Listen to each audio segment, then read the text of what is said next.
강원고등학교 학부모 여러분 안녕하십니까. 교장 임치영입니다. 오늘 영상을 통해서 제가 직접 1학년 학부모님들께 설명을 드리고자 하는 것은 이제 내년에 이제 2학년 진급을 하게 될 경우에 우리 학교에 개설되어 있는 이제 중점학교 과정과 또 고교 학점제 교육과정 기반에 따른 학생들의 진로와 관련된 교육과정 선택에 대해서 간단한 설명을 드리고 상세한 부분에 대해서는 담당 선생님과 또는 담임선생님과 또 협의를 좀 해주시면 되겠습니다. 하지만 오늘 이제 큰 틀에서의 내용을 좀 이해를 해주셔야 될 것 같아서 제가 간단하게 우선 설명을 드리고자 합니다. 우리 강원고등학교가 이 교육과정에 관련돼서는 전국 어느 학교보다 가장 앞선 세심한 그 교육과정을 운영하고 있는데요. 그 이유는 현재 대학 입시에서도 이 교육과정이 앞선 학교를 가장 우선시하는 그런 특징을 가지고 있어요.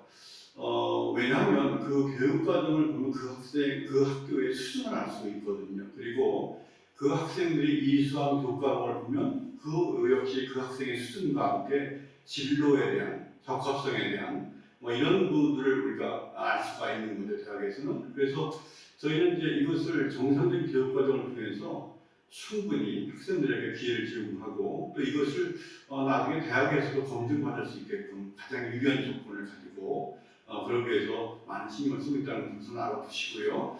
여기 보시면 이 교육과정이 무엇과 관련이냐면 이 대학에서의 우선 그 수시 모집과 정시 모집 중에 그래도 많은 대다수의 많은 전형 그 인원을 선발하는 학생부 종합전형에 관련되어서 잠깐 간단하게 말씀드릴게요. 여기 보시면 학생부 종합전형에서요 이 네 가지 요소가 가장 중요해요. 전공수법성과 인성과 또 발전 가능성과 그다음에 학과 역량 이런 네 가지 요소가 가장 중요한데 이 네 가지 요소를 학생부에 어떻게 담아놓느냐, 또 하나는 이 학생이 선택 교과를 어떻게 우리가 선택을 해서 수강을 했을 때 거기에 기록되어진 내용이 지금 말씀드렸던 이 네 가지에 관련되어서 어떻게 기록이 되어지냐가 굉장히 중요해요. 그래서 교과 관련되어진 관련 교육과정이 중요하다는 겁니다. 그래서 우리 강원고등학교는 이러한 요소를 전부 다 정상적인 교육과정에 다 담아놨다는 것을 말씀드리고 싶습니다. 잘 아시다시피 우리 강원고등학교는 중점학교 과정을 계속해서 운영해왔죠. 이 부분은 우리 강원고등학교에만 가질 수 있는 특징입니다. 여기 보시면 첫 번째가 이제 미술 중점학교고요. 그 다음에 로봇 중점학교, 그 다음에 이제 빅데이터 중점학교, 그 다음에 올해 첫 졸업생을 내는 인문학 중점학교, 이 네 중점학교를 운영하고 있었죠. 물론 여기에 따른 교육과정이 따로 구성되어 있고요. 그리고 올해 신재생 에너지 분야를 그 지자체로부터 저희가 혁신학교로 지정을 받았습니다. 이 부분은 아직 시행이 안 되고요. 이번 여름방학과 겨울방학을 통해서 관련 교과를 개설을 하려고 합니다. 그래서 그때 이제 따로 별도의 설명이 들어갈 것으로 알고 있습니다. 어쨌든 이 5개의 영역에 대해서 학생들이 가급적이면 이 중점학교 과정에 편입이 되어져서 여기에 맞는 교육과정을 이수하는 것이 가장 좋은 그런 내용이다 이렇게 우선 알아두시고요. 지금 이것이 이제 2학년 학생들이 앞으로 2학년 올라갈 때 교과 선택과 함께 교육 과정에 관련되어서 어떤 선택의 과정을 거치게 되느냐를 잠깐 말씀드리겠습니다. 지금 여기 보시면 1학년 학생이 2학년 올라갈 때 첫 번째는 우선 중점학교 과정에 내가 속하게 되느냐 안 되느냐, 이것은 학생과 학부모의 선택일 수 있습니다. 일단 그것이 일단 마련되어지는 것을 전제로 해서 여기 직접 보시면 이 기초과목이라고 되어 있는 것은 모든 학생들이 중점학교 과정과 상관없이 모든 학생들이 이 6개의 교과, 그러니까 쉽게 얘기하면 국어, 영어, 수학 교과의 기본 교과는 전부 다 이수를 해야 됩니다. 이것은 의무적으로 들어야 될 그런 교과라고 보고요. 그리고 이제 여기 있는 노란색으로 칠해져 있는 교과목들이 있죠. 정치학업, 생활과 윤리, 그다음에 한국지, 지구과학, 그다음에 지혜외국어 부분, 또 일반 생활경영 과목 중에 철학이나 교육 문서 이런 것들이 노란색 칠한 부분은 내가 어떤 교과를 선택할지를 결정해야 돼요. 그러니까 나는 내가 좀 듣고 싶은 것과 이것이라고 생각하면 또 이것이 진로와 연관성이 있다거나 이런 다양한 어떤 고민을 하고 나서 이 교과를 선택해야 되는데 여기 지금 보니까 아마 이제 이거 책자가 이제 받아보실 텐데 나는 책자를 책 6이라고 되어 있는 부분이 있습니다. 이 책 6이라고 하는 것은 여기 있는 교과 중에서 6개의 교과를 선택해서 들을 수 있다는 얘기예요. 그러니까 전체 교과가 이렇게 많지만 여기에서 6개를 선택하자는 겁니다. 그러니까 어떤 학생은 나는 이제 문과적 영역을 좀 많이 공부하고 싶다면 예를 들어서 정치와 법이라든지 사회문화라든지 아니면 한국지리, 랭귀 이런 것을 선택이 주가 될 수도 있겠죠. 또 이과적 성향의 학생들은 물리학이라든지 지구과학이라든지 생명과학 이렇게 선택할 수가 있죠. 또 하나는 교양과 보면서 나는 한문을 들을까 일본어를 들을까 이렇게 또 선택의 여지가 이렇게 되는 거죠. 어쨌든 이 교과 중에서 6개 교과를 선택하라는 겁니다. 물론 이과적 영역의 학생들이 반드시 물리학이나 생명과학, 지구과학 이렇게만 여중에 선택하는 게 아니고 이 학생이 예를 들어서 정치학업을 과학교과 대신에 들을 수도 있다는 얘기가 되겠습니다. 그런데 만일에 내가 중점학교 과정에 속해 있다라고 하는 것을 전제로 해서 한번 선택교과를 한번 생각해 봅시다. 자, 여기 보시면 내가 미술중점 과정에 내가 편입이 되어 있어요. 그래서 2학년 때부터는 이 과정을 받고 싶다는 학생이 있을 겁니다. 그럼 여기 교과가 지금 여기 보면 드로잉과 평면 지형 이렇게 있죠. 이 드로잉과 평면 지형은 이게 1학기, 2학기라고 보시면 돼요. 그래서 한 학년, 2학년 동안에 두 교과를 선택해서 두 교과를 의무적으로 들어야 됩니다. 미술중점학교 과정은. 그 다음에 여기 보시면 로봇 중점 과정 학생들은 1학기 때 프로그래밍 실습과 로봇 하드웨어 개발 이것을 1, 2학기를 통해서 두 과목을 이수해야 되고 빅데이터 학생들은 빅데이터 분석과 인공지능 기술을 또 의무적으로 이수를 해야 됩니다. 인문학 중점 학생들은 비교문학, 현대세계 변형 이렇게 의무적으로 두 교과를 1, 2학기를 통해서 선택을 해야 되니까 그러면 여기에 가서 6개를 선택하라고 했는데 만약에 중점학교 교육과정에 속한 학생들은 아까 말씀드린 여기서 이미 두 교과를 의무적으로 들어야 되기 때문에 선택의 폭이 좀 좁게 돼요. 그래서 여기서는 핵 4가 되는 겁니다. 핵 4. 그래서 이 핵 4 플러스 의무 이수교과 2개를 하니까 일반 학생들이 선택하는 핵 6이 되는 거죠. 무슨 말씀인지 알겠죠? 그래서 6개 교과를 들 때 중점학교 교육과정 학생들은 이미 2개가 선택되어진 내용이기 때문에 이쪽에 가서 4개를 선택하면 됩니다. 예를 들자면 저는 이렇게 하겠어요. 로봇 중점 학생들이 프로그래밍 실습과 로봇 헤어웨어 개발을 1, 2학기를 통해서 이수를 하게 되면 여기서 4개 중에서 뭘 선택할까? 그러면 관련 교과가 뭐가 될까요? 아마 물리학을 선택하는 게 가장 좋겠죠. 관련 교과를 선택한다면 예를 들어서 이쪽에 함을 들을 것이냐 일본을 들을 것인가 이건 본인의 선택에 관련되어 있고요. 그래서 어쨌든 이 중점학교 교육과정에 들어오면 2학년 때부터 합 6개를 여기서 선택해서 수강 신청을 하면 된다는 말씀을 일단 드리겠습니다. 그리고 이제 3학년 때 가서 어떻게 되냐, 이제 똑같은 그 내용을 한번 보시죠. 여기 보시면 1학기, 2학기에 지금 여기 국어교과 영역과 영어교과 영역과 수학교과 영역이 있는데 지금 이제 우리가 국어는 보시면 화법, 작문, 희망, 1학기 때 이 중에 하나를 택해야 되는 거예요. 여기서. 그 다음에 2학기에 가서도 언어, 매체, 고전문학, 독서, 의사 중에 하나를 선택해야 됩니다. 이것은 물론 이제 나중에 수능 선택 교과와 관련이 있어요. 언어 영역에서. 그래서 이거는 학교 선생님들께서 상당히 컨트롤을 잘 해주실 거라고 믿고 어쨌든 여기서 두 과목 중에 하나 선택, 세 과목 중에 하나 선택을 하면 되는 겁니다. 학생들에 따라 달라지게 선택 교과가 영어 교과도 영어 독해와 장문, 심화영어 1, 아카데미 영어 중에서 한 과목을 선택하시면 됩니다. 이쪽에 가시면 2학기 때도 이 세 개의 교과 중에 하나를 선택하게 되어 있습니다. 어떤 것을 선택할 것인가에 대해서는 영어 선생님들, 그 다음에 교육학점제 관련 담당 선생님과 그런 담임 선생님과 협의를 하시고 그 다음에 조언을 들으시면 되겠습니다. 그 다음에 수학은 일단 확률과 통계 교과는 문과 영역의 학생이나 중점학교 교육과에 상관없이 무조건 확률과 통계 이 두 교과는 모든 학생이 이수를 해야 됩니다. 그 다음에 운동과 건강, 미술 창작, 쉽게 해서 체험, 미술 이것은 역시 의무 선택이 되겠습니다. 그런데 여기서 지금 우리가 수학에 대해서 신경을 이제 여러 가지 쓰게 되는데 아까 2학년 때 수학 1, 수학 2를 배우고요.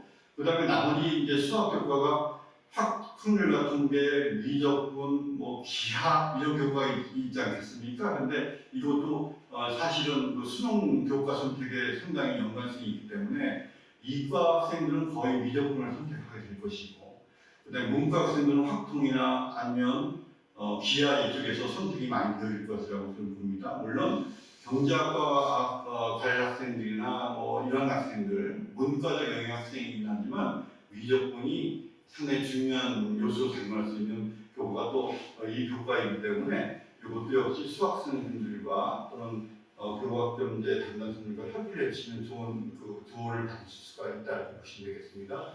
자, 보시면 그래서 이 위 교과는 이 중에 선택 교과를 하나씩 택하고 그 다음에 이 노란색 부분입니다. 여기는 아까 2학년 때 6개 교과를 선택하게 되어 있는데 실제 이 교과 중에서 3학년 때 가서는 5개 교과를 선택해야 됩니다. 이 노란색 부분에서 5개 교과예요. 그러면 이쪽에 잠깐 볼까요? 여기 보시면 좀 중점학교 학생은 또 어떻게 되느냐 하면 아까 똑같은 2학년 때 똑같은 선택의 폭을 우리가 주어지게 되는데 여기 이제 미술 중점 학생들은 2학기 때 매체 미술, 그 다음에 2학기 때 미술 전공 실기, 로봇 중점 학생들은 물리학 2, 로봇기어 시스템 이렇게 이제 각 학기당 하나씩 선택되어집니다. 이건 무조건 이수를 해야 됩니다. 그렇다면 이 두 개를 이미 선택된 것이나 마찬가지이기 때문에 이쪽에 가서는 선택이 택 5가 아니라 여기 두 개 빼고 나니까 택 3이 되겠죠. 그렇죠? 중점학교 학생들은 여기서 3개의 교과를 선택하면 됩니다. 예를 들면 그래도 소위 말하는 서울의 그 주요 대학에 우리가 그 이공계 쪽에 가는 학생들은 물리 2를 반드시 이수해야 되는 그러한 강제적은 아니지만 일단 선택해야지만 나중에 그 진로와 관련되어진 검증할 때 상당히 유리한 입장에 설 수가 있다. 그래서 물리 2, 그 다음에 예를 들어서 어떤 학생들은 항공학과를 가는 학생들은 물리학 2 대신에 화학 2를 선택한다든가, 그 다음에 생명과학이나 이런 학생들은 이거 대신에 생명과학을 선택한다든가 해서 이쪽에 가서 어쨌든 택 3으로 가는 게 가야 된다. 그리고 여기에 두 개의 교과를 합해서 일반 학생들 택 5, 5개를 한 그 과정과 똑같이 중등학교 학생들도 여기 3과목, 여기 2과목 이렇게 해서 태고의 형식을 띠게 되죠. 자, 그렇다면 저는 미술 중점도 아니고 로봇 중점도 아니고 빅데이터 중점도 아니고 인업 중점도 아닌 그 중점 교과 중에 안 들어가 있으면 어떻게 돼요? 이거는 이제 일반 예를 들자면 생명공학과라든지 화학과라든지 아니면 의대는 또 어떻게 될까? 의대, 약대는 어떻게 되죠? 이렇게 우리가 학생들이나 부모님이 또 궁금해할 수가 있겠죠. 네, 그것은 저는 이렇게 생각합니다. 로봇 중점, 미술 중점, 빅데이터 중점, 인업 중점은 반드시 그 학과 중점학교를 선택해야지만 그 학과를 간다 이런 개념보다도 어쨌든 이건 고교학점제에 기반을 둔 교육과정이기 때문에 예를 들어서 내가 의대를 가고 싶다 해도 저는 로봇 중점을 해도 상관이 없겠다. 또는 빅데이터 중점도 상관없겠다. 이렇게 보는 거예요. 왜냐하면 의사 중에서도 임상 의사가 있고 연구하는 의사도 있을 수 있지 않습니까? 그러면 많은 연구를 하게 되면 데이터도 필요할 것이고 또 어떤 의사는 이런 거 있어요. 요즘에 의학 비즈니스를 본다면 의료계 비즈니스를 본다면 상당히 진단용 기계라든지 진단이 가능한 모든 프로그램에 관되어진 진단 이런 의료기계 이런 것들이 의과대학 나서도 하는 사람들이 많잖아요. 그럼 저는 오히려 프로그램 같은 것을 이쪽에서 선택을 하고 한다는 해도 나쁘지 않다. 그리고 뭐 이쪽에 가서 생명과학을 더 듣게 한다든지. 그래서 반드시 중점 과정에 속해 있다고 해서 나는 이 학과를 간다는 것은 그것은 맞지 않아요. 예를 들어 하나만 봐볼까요? 여기 미술 중점 과정이 있어요. 그러면 우리가 여기 들어갈 학생들은 무조건 가서 미술대학 가서 그림을 그린다든지 아니면 디자인을 한다든가 뭐 이렇게 될 것이냐? 저는 그렇게 생각하지 않습니다. 오히려 요즘에는 뭐 아트, 앤, 그 다음에 테크놀로지, 그러니까 디자인과 테크놀로지가 결합되어진 그런 학과들이 굉장히 대세로 지금 자리 잡고 있어요.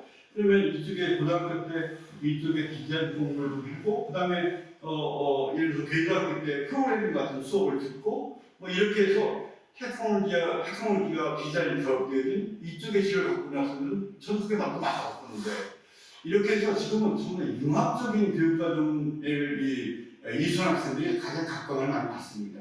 물론 로봇 중점에 속해 있는데 그러면 이걸 안 넣어도 돼요? 그러면 학기 중에 그리고 다른 걸 들어도 됩니까? 하는데 저는 이건 반대입니다.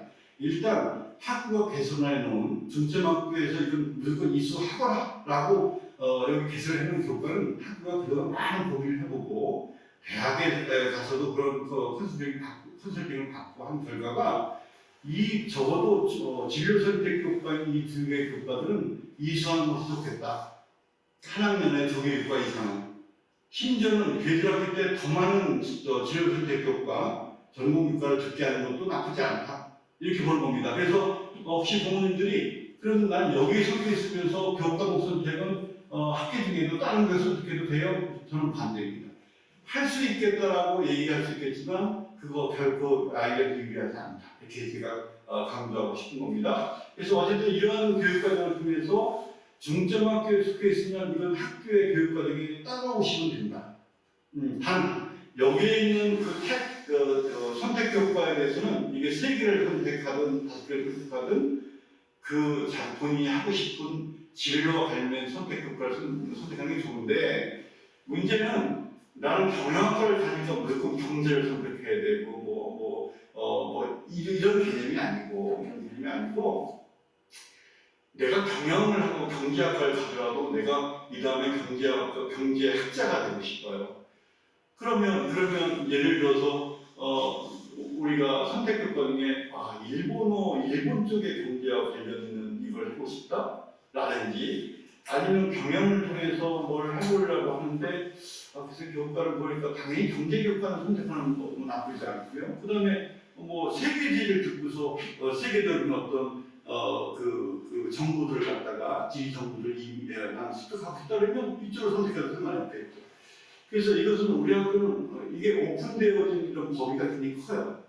애들이 원한다면 얼마든지 선택할 수가 있다. 이걸 기본으로 정보를 가지고 계시면서 선택하신다 이렇게 생각하시면 되겠습니다. 자, 그러면 이제 이렇게 정상적으로 우리 학기 중에 운영되는 교육과정은 이렇게 일정한 포맷이 화가 되어 있기 때문에 이거는 선생님과 협의를 하시면 되는 겁니다. 대신에 고민을 하세요. 어떤 것을 택할 것인가에 대해서는 부모님들도 고민하시고 학생들도 많이 고민을 해야 됩니다. 정 힘들 때 선생님을 찾으시면 되는 거예요. 맞겠죠? 예. 다음. 이걸 정리를 한번 해볼게요. 만약에 미술 중점 과정 학생들은 그럼 어떻게 우리가 교과를 이제 1학년 때부터 3학년 때까지 진행을 하고 있냐. 이미 미술 중점 과정에 속해 있는 학생이 있잖아요. 그래서 그 학생은 여기 보시면 2학년 1학기 때 이미 요 교과 기초 드로잉 미술사를 방과후에 이루어지는 수업이나 기타 활동을 통해서 이미 이 두 진로 교과를 이미 듣고 있어요. 그래서 그 다음에 2학년 때는 이제 1학기 때 드로잉, 그 다음에 평면적 2학기 때, 3학년 때 매체 미술, 미술용 실기, 뭐 이렇게 해서 듣게 됩니다. 그러면 미술중 학생들은 이미 2학년 때부터 3학년 때까지 반드시 이 교과를 따라가는 게 좋다. 그 다음에 이거 말고요, 더 많은 본인이 듣고 싶어하는 교과는 학교에 주문을 하게 되면 학교가 그걸 강좌로 개설을 할 수가 있다. 이게 뭐냐면 우리가 이제 계절학기라고 하는 학기 중에 이루어지는 강좌든지 아니면 계절학기 중에서 중요한 강좌로 또 들을 수가 있다. 이렇게 보시면 되겠습니다. 그래서 조금 전에 말씀드렸습니다만 미술 중점 과정에 있는 학생들이 저는 무조건 미술 대학에 진학하라는 말씀을 드리고 싶지는 않습니다. 적어도 고등학교 과정 중에 디자인 또는 미술에 관심 있는 학생들이 있었어요. 그 학생들이 이런 교과를 다양하게 이수하고 나중에 꿈이 미술 기자 생활을 했을 때 미술 평론 기자가 된다든가 큐레이터가 된다든가 또 미학을 전공하고 싶다든가 하는 학생들은 미술 중점 과정에서의 경험이 굉장히 중요한 요소가 될 겁니다. 그래서 좀 미술 중점 과정 학생들도 디자인을 전공한 학생 말고라도 다양한 그쪽 세계, 그쪽 영역을 우리가 사회 나가서 하고 싶은 학생들은 이 중점 과정도 너무 좋다. 이렇게 말씀을 드리고 싶습니다. 다음은 로봇 중점 과정입니다. 이 로봇 중점 과정은 실제로 학교가 가장 이제 많은 그 예산도 들이면서 그리고 다양한 지난해 그 대학 입학 전형에서도 상당히 위력을 발휘했었던 그런 과정이라고 볼 수가 있죠. 왜냐하면 이 교과를 이수한 학생들이 내신에 관계없이 내신이 뭐 4등급, 5등급 이런 학생들도 작년에 서울 소재 대학 및 뭐 유수한 대학에 상당히 많이 진학을 했죠. 왜냐하면 이쪽을 고등학교의 과정에서 이렇게 다양하게 교과를 개설하고 그걸 이수한 학생들이 그렇게 많지 않아요. 개인적으로 하지 않는 이상은 우리 강원고등학교가 지금 개설하는 교과를 이렇게 이수할 그 기회가 없을 것이다 이렇게 봅니다. 여기 보십시오. 지금 여기 보시면 이제 그 프로그래밍이 1학기 때 이미 시작이 되었다고 했잖아요. 그 다음에 1학년 2학기 때는 데이터 과학을 우리가 들으면 되고, 이거는 뭐 개설되어 있으니까 아마 계속 이 학생들은 계속 듣고 있을 겁니다. 일단은. 그 다음에 2학년 때는 프로그래밍 실습 교과가 있고요. 2학기 때는 로봇 하드웨어 개발, 또 3학년 때는 물리학 2와 로봇 제어 시스템. 이렇게 이거는 의무적으로 이수해야 될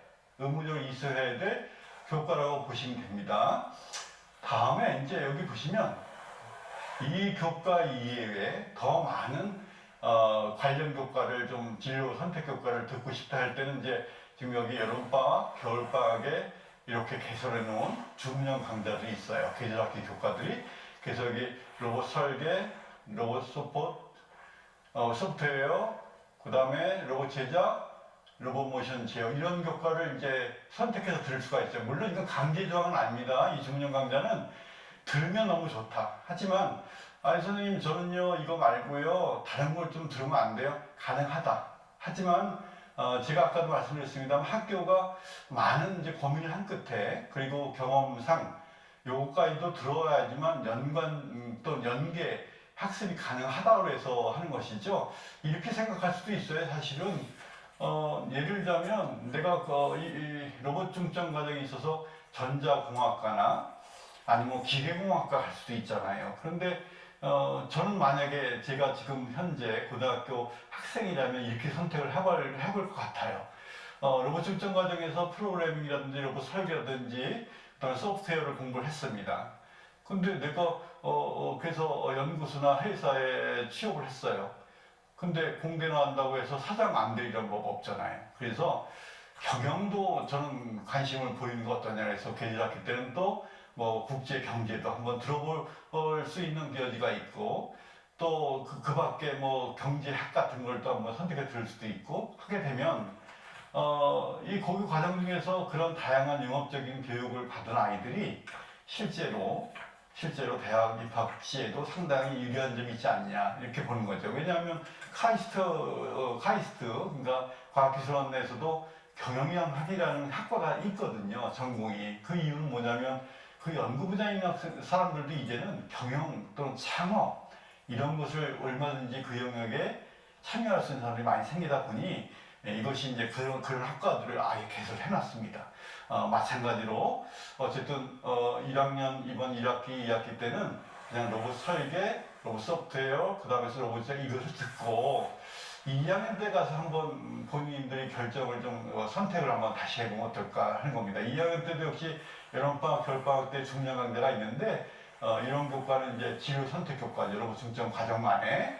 그리고 이제 여기 가서 이제 상당히 많은 겨울방학 때 이제 선택 교과도 있지 않습니까? 그런데 굳이 여기 꼭 여기를 듣겠다라는 것보다도 이런 이과 영역보다도 아까 있은 문과 영역 중에서도 경영학, 국제 경제 뭐 등등 다양한 문과적 영역, 그러니까 내가 이 다음에 사회에 나가서 무엇을 할까와 관련되어진 교과들을 여기서 선택하는 것도 나쁘지 않다. 그 다음에 계속 이제 이렇게 다양하게 우리가 교과를 내놓을 테니까 선택을 하시면 됩니다. 이거는 겨울방학, 여름방학 열린 계절학기는요 의무사항 아닙니다. 이거는 선택해서 안 들어도 상관이 없는데 제가 권유드린 것은 100% 참여하는 것이 좋겠다.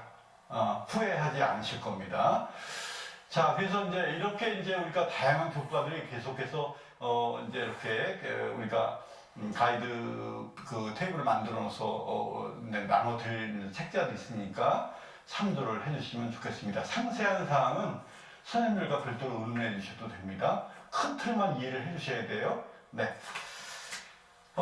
빅데이터 중점 과정도 이미 우리가 이제 1학년 때 학기 중에 이미 데이터 과학이나 프로그래밍은 이미 배우고 있어요. 이미 저는 빅데이터 중점 과정에 들어가겠습니다 해가지고 1학년 때부터 여기 속한 학생이 이걸 지금 배우고 1학기 때도 그 다음에 이제 여름방학 때는 이 두 개 교과 4차 산업혁명과 윤리 프로그램 이런 것들을 선택해서 들을 수 있는데 여기 프로그램 파이썬이라고 있는데 이건 의무적으로 들었으면 좋겠어요. 이 파이썬 프로그램은 빅데이터 중에서 가장 기본적인 통계 관련 프로그램이기 때문에 이거는 개설해 놓았을 때 일부러 두 개를 딱 해놓은 이유는 꼭 들어라 이렇게 받아들이시면 됩니다. 그 다음에 겨울방학 때는 인공지능 수학, 사회탐구 방법 역시 마찬가지로 빅데이터 중점과정 학생들은 반드시 들어라. 이게 학교의 권유사항입니다. 2학년 때 가면 이제 필수적으로 들어야 될 교과가 빅데이터 분석, 그 다음에 여름방학 때 계절학기 때는 이거는 다양한 교과 중에서 선택을 하시면 됩니다. 그 다음에 이제 2학기 때는 인공지능 기초라고 해서 한 학기 동안에 이건 의무적으로 들어야 되는 교과. 겨울방학 때는 개별 진로에 따라서 경영 경제 쪽으로 가는 빅데이터 중점 과정 학생들도 있을 것이고 또 전자공학이나 기타 요즘에 데이터 과학이라든지 데이터 사이언스 학과라든지 이런 데 가는 학생들은 또 관련 교과를 여기서 선택하시면 되겠습니다. 그래서 빅데이터 중점 과정은 요즘 빅데이터는 어느 영역이나 활용이 안 되는 분야가 없잖아요. 인력도 부족하고 그래서 이건 다양한 영역으로 많은 교과를 개설했다 이렇게 보시면 되겠습니다. 그다음 인문학 중점 과정은요. 이것도 마찬가지로 현재 1학년 중에 이미 인문 중점 과정을 하겠다는 학생들이 이미 개설이 되어져 있는 교과를 이수하고 있는데 인문학적 상상여행과 또 인문학적 감성과 역사 이 두 교과는 이미 학기 중에 열고 있고 그 다음에 열 예정일 겁니다. 이건 주로 아마 그러니까 정규 수업이 끝난 후에 개설이 돼서 움직인다 보시면 되고 그 다음에 이제 1학년 1학기 2학기 때 하고서 그 다음에 여름방학이 오면 여름방학 때는 그 다음에 이제 주문형 강좌가 들어가면 되는 것이고 그 다음에 2학년 1, 2학기 때는 비교문화 현대세계 변화는 이건 의무적으로 들어라 이런 얘기입니다. 3학년 요 교과도 의무적으로 들어라. 그래서 여기 이제 필수 과목이라고 되어 있는 게 그 이유입니다. 요거는 정규 교과 시간에 지금 현재 1학년들이 받고 있는 요 주문형 강좌는 학교 수업이 끝난 이후에 지금 강의가 열리고 있다는 것을 알아두시기 바랍니다. 그 다음에 여기 밑에 있는 것은 전부 다 현재 계절학기 동안 여름방학이나 겨울방학 때 가급적 여기 지금 열거해 놓은 요 교과를 좀 들었으면 좋겠다는 겁니다. 그래서 인문학 중점 과정은 이게 인문학과라는 것이 대학이 없잖아요. 그래서 인문학을 베이스로 하는 이 인문학 학문을 베이스로 하는 다양한 영역, 교육, 경제 또 심지어는 저는 이런 사람들 좋습니다. 예를 들어서 해세 오너가 사실 인문학을 바탕으로 한 마인드가 있는 사람이 가장 각광을 받는 시대가 올 겁니다. 결국에 장사를 하고 사업을 하건 간에 수요자는 누구냐면 사람이거든요. 그래서 저는 이쪽을 전공하는 학생들이 오히려 나중에 학과 선택 때에 상당히 자유로운 선택을 할 수가 있는 이 분야가 되겠습니다.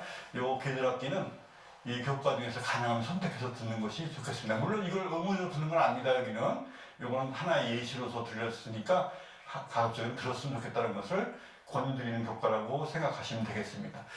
자, 그러면 이제 우리가 마지막으로 말씀드릴 건 뭐냐면 그럼 계절학기 교과가 보통 매년 이 정도의 범위 내에서 보통 개설을 좀 해놨어요. 한 70개 강좌가 되는데, 물론 이 교과는 고정된 건 아닙니다. 획수가 된 것이 아니고, 아이들의 필요에 의해서, 또 학교의 필요에 의해서 이것이 교과목의 개설이 달라질 수가 있어요. 그러니까 그때그때마다 여러 가지가 달라질 수가 있는데, 그래도 한 70개 그 교과 중에서 여기서 보통 한 학기, 계절학기당 2개 교과를 선택하지 않습니까? 아까 말씀드렸죠. 어떤 학생이 공대를 갈 학생들도 기업과 경영이라든지 국제경제 같은 이 교과를 이수하면 너무 좋겠죠. 그렇죠? 그래서 저는 이제 이렇게 보통 얘기를 합니다. 뭐 로봇이나 빅데이터 애들이 데이터베이스 프로그래밍을 하나 듣고 이쪽 가서 뭐 심리학을 들어도 좋을 것 같고, 그다음에 국제경제나 뭐 기업과 경영이나 아니면 마케팅도 상관이 없고, 뭐 이렇게 선택을 다양하게 학교가 열어놨다는 말씀을 꼭 드리고 싶습니다.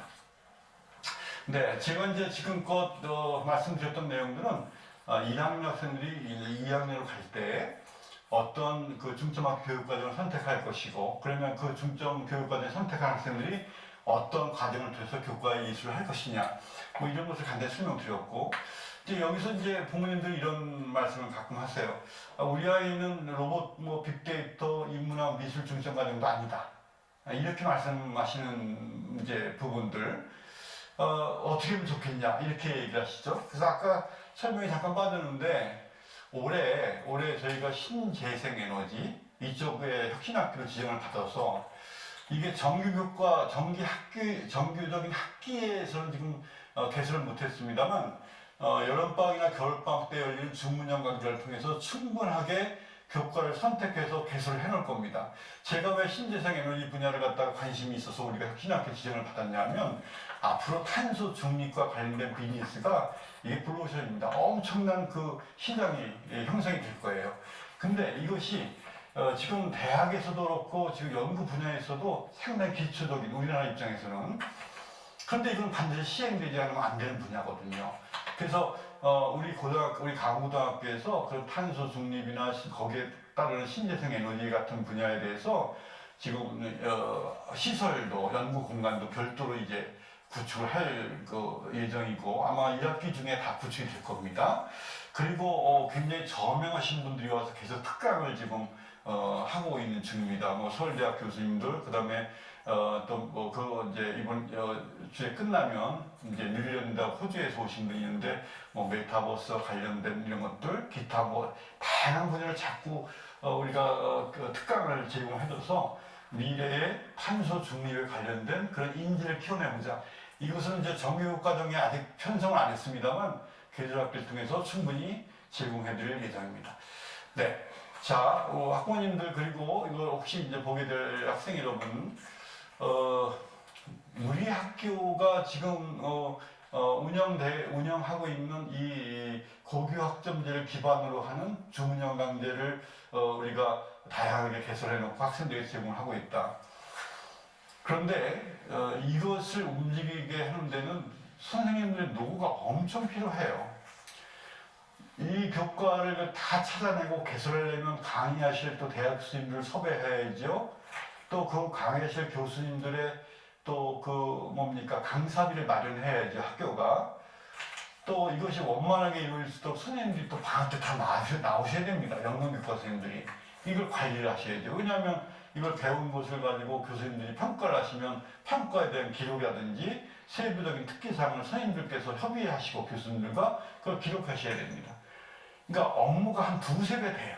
하지만 학생들에게 좀 더 많은 그 경험을 시켜주고 싶고 교과를 이수해주고 싶고 또 그것이 대학 입학 전형에서도 큰 역할을 한다라고 한다면 그 고생을 마다하지 않죠. 우리 강고등학교 선생님들이 그러시는 분들입니다. 그래서 학교를 믿어달라는 말씀을 교정으로 항상 드리는 것이 그런 그 맥락에서 말씀드렸던 것이고, 그래서 저는요 마지막 부탁이 하나 있는데, 학교에 대해서 신뢰를 전폭적으로 보내주시면 학교는 마다않고 많은 그 힘듦을 마다않고 열심히 뛸 겁니다. 그리고 우리 학교가, 제가 자부하건대 우리 학교가 다른 학교보다도 게을리 무엇을 학교를 교육과를 운영한다거나 또는 뭐 다양하지 않는 그런 그 과정이 뭐 다양하지 않게 운영되고 있다거나 또 학생들이 요구하는 것을 수용을 안 한다거나 만약 이렇다면 제가 직접 말씀해 주신 대대 하지만 아주 세세한 이런 분야에 있어서의 학부모님들의 어떤 그 요구사항 이런 것들은 학교가 솔직히 다 수용해드릴 틈이 없을 때가 많아요. 결정적인 것에서는 제가 충분히 감안하겠지만 실제 아주 미세한 부분에서 이게 뭐 이렇게 해주세요 저렇게 해주세요 하는 부분은 이건 학부모님들 대표 협의체를 통해서 학교에 정식으로 건의해 주시면 저는 웬만하면 다 수용한다 이렇게 말씀을 누누이 말씀드렸어요. 그래서 그건 제가 약속을 꼭 지키도록 하겠습니다. 자, 그러면 지금까지 설명해 드린 내용을 영상을 통해서 참조해 주시고 학생들의 진로 선택과 교과 이수에 대해서 많은 고민을 집에서 해주시면서 궁금하신 사항이나 우려되는 그런 여러 가지 내용들에 대해서는 담임 선생님과 그 다음에 담당 선생님들이 계세요. 따로 이 교육학전제에 대해서 의논해 주시고요. 또 시간이 돼서 학교에 오실 기회나 또는 연락이 되실 기회 있으면 저한테 직접 문의를 하셔도 제가 친절히 대답을 해드리겠습니다. 되셨죠? 네, 그러면 일단 제가 오늘 말씀드릴 부분은 다 말씀을 드렸습니다. 다음에 다시 또 새로운 정보가 있을 때 다시 만나뵙고 부모님께 설명을 해드리는 걸로 하겠습니다. 고맙습니다.